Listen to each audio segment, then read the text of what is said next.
Hello guys, hello everyone. Have a nice day. Please welcome to my YouTube channel, Galapachera Taiwan Vlog. And our video for today ay magpiprito tayo nitong nian kao or the rice cake or tikoy. So come and join me. We're going to fry this nian kao. So in Chinese and Pinyin, this is sometimes translated as a year cake or New Year cake. So or Chinese New Year cake. So it is a food prepared from the glutinous rice of flour or giniling na malagkit in Tagalog, and it is also consumed in Chinese cuisine, but it is simply or commonly known as a rice cake. So while it can be eaten in all year round, traditionally it is most popular during the Chinese New Year. So it is considered good luck, and or it can be eaten in the nankao sometimes in the year because of its good luck and its symbol of growing year, which means more prosperous year.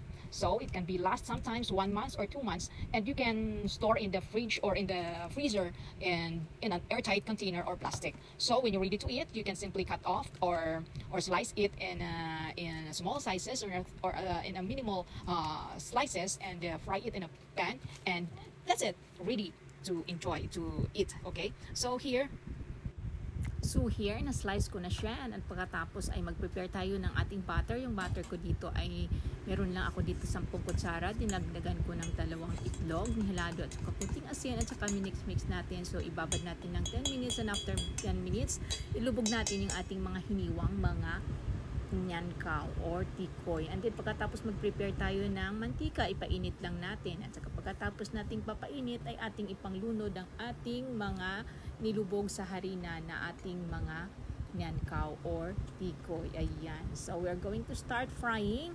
Hanggang hintayin po lang natin na ito ay magiging brown, huwag yung masyadong itim, at saka baligtarin natin. Ayan, gumamit tayo ng ipit para mas madali. Ayan. So, ayan, sama natin ang ating pagpiprito ng ating tikoy or nian kao. Right. So, sa Pilipino, tikoy ito, mayroon din naman tayo nitong niluluto sa atin, di ba? So, at saka marami din mga Chinese New Year, mga Chinese doon sa atin sa Pilipinas na gumagawa ng mga ganito. At the same time, ngayon mga Pilipino mahilig na rin gumawa ng mga ganito. But in a different may yung may mga ano pala ito sa loob, meron silang may mga nuts, yung mga mayroon siyang walnuts sa loob. Ayan, kaya medyo malinamnam siya. So ayan, hintay lang natin na medyo mag-brown siya, at saka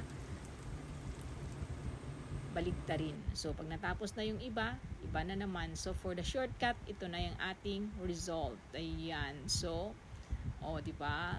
Marami na siyang nagawa.